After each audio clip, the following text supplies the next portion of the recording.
الحمد لله المعطي المال والصلاة والسلام على رسوله الكمال وعلى آله وأصحابه الجمال أما بعد فأعوذ بالله من الشيطان الرجيم بسم الله الرحمن الرحیم۔ ناظرین، آج کی ہماری گفتگو کا موضوع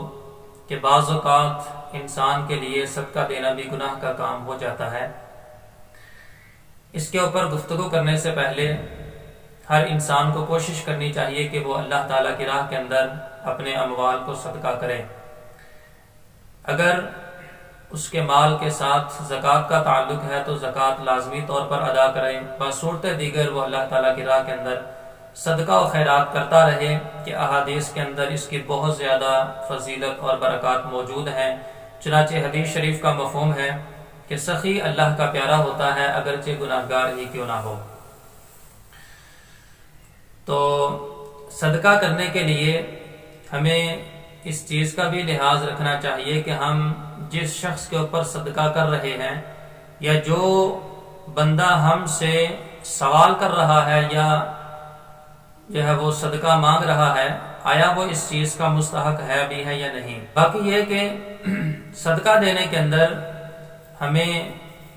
مصرف کا لحاظ رکھنا بھی ضروری ہے کہ صدقہ اپنے مصرف کے اندر استعمال ہو رہا ہے یا اپنے مصرف کے اندر استعمال نہیں ہو رہا۔ چنانچہ اگر کوئی صدقے کا اہل شخص صدقے کے حوالے سے سوال کرے تو اس شخص کو صدقہ دینا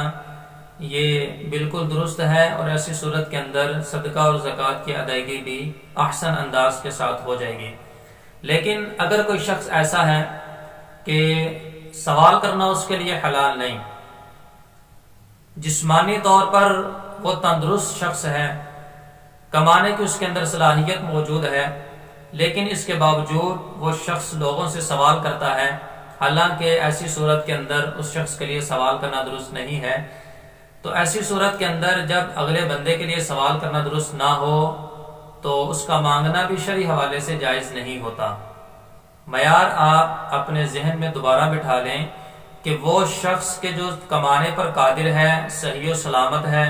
اس شخص کے پاس ایک دن کے کھانے پینے کا سامان بھی موجود ہے، کسی اور قسم کی اس کو حاجت بھی نہیں کہ جس کے لیے سوال کی ضرورت پڑے، تو ایسے شخص کے لیے لوگوں کے سامنے سوال کرنا یہ ناجائز ہے۔ تو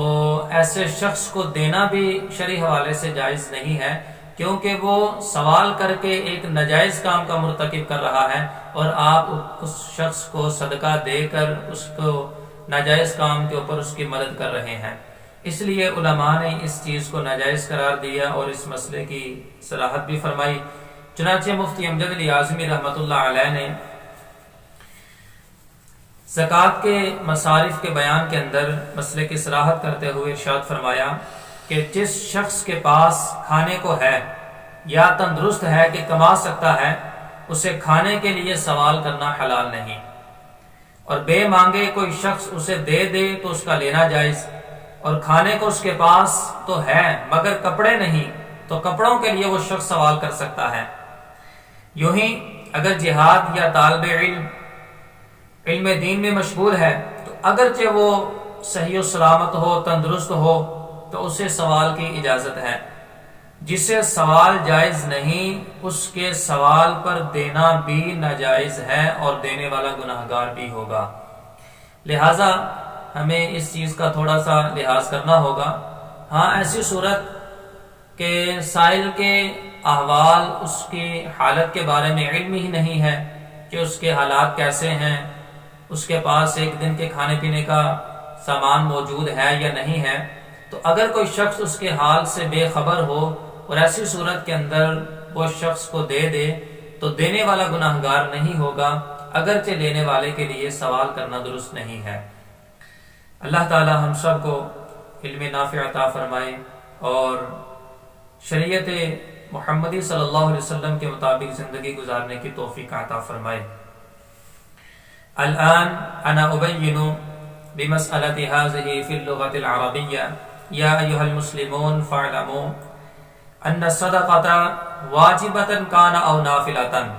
مستحب ومحبوب عند الله تعالى حتى يحب الله الرجل من يصدق برداء الرحمن ووجهه حتى من مفهوم الحديث السخي محبوب الله وإن كان عاصيا لكن فاعلموا يلزم الصدقة في مصرفه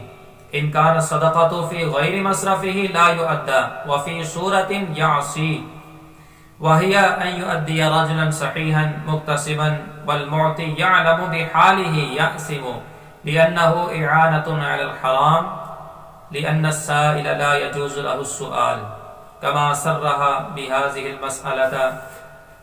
العلامة علاء الدين حسقفي رحمه الله في الدر المختار قال ولا يحل أن يسأل شيئا من القوت من له القوت يومه بالفعل أو بالقوة كالصحيح المكتسب ويأثم معطيه إن علم بحاله لإعانته على المحرم. قال العلامة شامي في الحاشية قال وأما الدفع إلى مثل هذا السائل عالما بحاله فحكمه في القياس الإثم به لأنه إعانة على الحرام. الآن نسأل الله العافية والمعافاة في الدين والدنيا والآخرة والعمل بالسنة والله أعلم بالصواب والسلام على من اتبع الهدى.